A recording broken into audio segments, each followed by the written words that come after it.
Welcome to my blog. मैं आपका दोस्त नागू मारवाड़ी।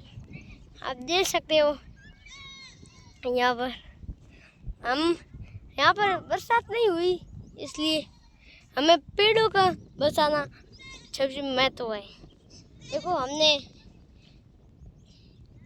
पेड़ से हमें ऑक्सीजन मिलती है और ऑक्सीजन वगैरह मिलती है, छाया मिलती है। अब पेड़ को नहीं काटना चाहिए। एक जरूरी बात कह रहा हूँ, पेड़ को काटने से हमारे यहाँ पर बारिश कम होती है, ये सबको पता है। अभी अपने अपने घरों के पास पेड़ है, उसको मत काटो। हमारी ये क्या काम है।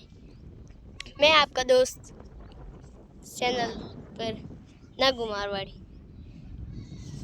धन्यवाद और लाइक और सब्सक्राइब जरूर करना, ये भूलना नहीं।